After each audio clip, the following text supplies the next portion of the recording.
যা হারিয়েছেন তা নিয়ে মন খারাপ করবেন না, কারণ সেটা আপনার ছিল না। যেটা আপনার সেটা আপনার কাছে থেকে যাবে, আর যেটা আপনার নয় সেটা আপনি শুধু চেষ্টা করেও আপনার কাছে রাখতে পারবেন না। আপনার থেকে কোনো একজন চলে গিয়েছে, খুব কষ্ট দিয়ে চলে গিয়েছে, আপনাকে ধোঁকা দিয়ে চলে গিয়েছে, কেউ আপনাকে ঠকিয়েছে। কোনো বিষয় হতে পারে, টাকা পয়সা হতে পারে, কোনো নারী হতে পারে, কোনো গাড়ি হতে পারে, কোনো অর্থ হতে পারে, কোনো ছেলে, যেই হোক না কেন লাইফ থেকে চলে গিয়েছে।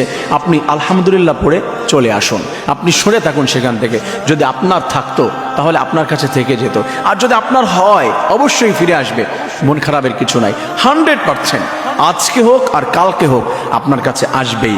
আর যেটা আপনার না সেটা আর আপনার কাছে আসবে না। যে জিনিসটা আপনার না, কোনো একটা টাকা আপনি হারিয়েছেন, কোনো একটা পজিশন আপনি হারিয়েছেন, কোনো মেয়েকে হারিয়েছেন, কোনো ছেলেকে হারিয়েছেন, তাকে নিয়ে মন খারাপ করে সময় নষ্ট করার কি লাভ আছে? সময় নষ্ট করছেন কেন? চলে গিয়েছে তো চলে গিয়েছে, নতুন কিছু আসবে, নতুন কিছু করতে হবে। কোনো ছেলে চলে গিয়েছে লাইফ থেকে, ছেলের এই পৃথিবীতে অভাব নাই। কোনো মেয়ে চলে গিয়েছে, মোড়ে মোড়ে ঘাটে পথে মেয়ে আছে, মেয়ের অভাব নাই পৃথিবীতে, কোটি কোটি মেয়ে আছে। তো এত আপসেট হওয়ার কি আছে? টাকা হারিয়েছেন না, এই পৃথিবীতে টাকার অভাব নাই। এই পৃথিবীতে কোটি কোটি টাকা আল্লাহ তাআলা আপনার জন্য রেখে দিয়েছে। মন খারাপের কি আছে? সব হবে। রব্বুল আলামিন বলছে, বান্দারে একটা মেয়ের জন্য মন খারাপ করে লাইফটা তুমি নষ্ট করে দিচ্ছ। কোটি কোটি মেয়ে আছে আমার কাছে, তুমি চাও আমি দিয়ে দিব। কোটি কোটি টাকা আছে আমার কাছে, তুমি চাও আমি দিয়ে দেব।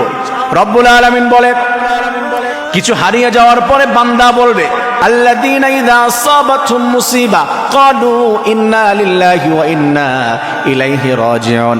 মুসিবতের মধ্যে পড়বে, কিছু লস করবে, হারাবে। রব্বুল আলামিন বলেছে, বান্দারে আমার কাছে তুমি বলো ইন্না লিল্লাহি।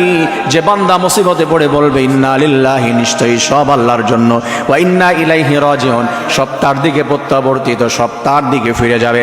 এমন কথা বলে বান্দা যখন বলবে, আমি রব্বুল আলামিন বলি, বান্দারে ইন্নাল্লাহা মা'আস সাবিরিন, আমি ধৈর্যশীলদের অন্তর্ভুক্ত, আমি তার সঙ্গেই রয়েছি। আল্লাহ আবার বলেন, হে বান্দা শুনো, তুমি তখন ধৈর্য ধারণ করে যখন স্বাভাবিক অবস্থায় রয়েছো, আমার উপরে ভরসা করেছো, এখন তুমি মাজলুম, কিছু হারিয়েছো, কেউ কষ্ট দিয়েছে, চলে গিয়েছে, এই অবস্থায় কোনো মাজলুম যখন আমার কাছে দোয়া করে, আমার কাছে কিছু চায়, আমি রব্বুল আলামিন জানিয়ে দিলাম, উইথাউট ভায়া, কোনো মাধ্যম ছাড়াই আমি রব্বুল আলামিনের কাছে মাজলুমের প্রত্যেকটি দোয়া পৌঁছে দেয় এবং অটো আল্লাহ তাআলার কাছে গিয়ে অ্যাপ্রুভ হয়ে যায়। সুবহানাল্লাহ। আমার প্রিয় ভাই বোনেরা, এজন্য আপনি কিছু লস করেছেন, যা হারিয়েছে এটা নিয়ে মন খারাপ করার কিছুই নাই, কারণ যা হারিয়েছে এটা আপনার ছিল না।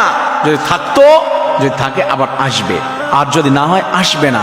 যে আসবে না, যে চলে গিয়েছে, তাকে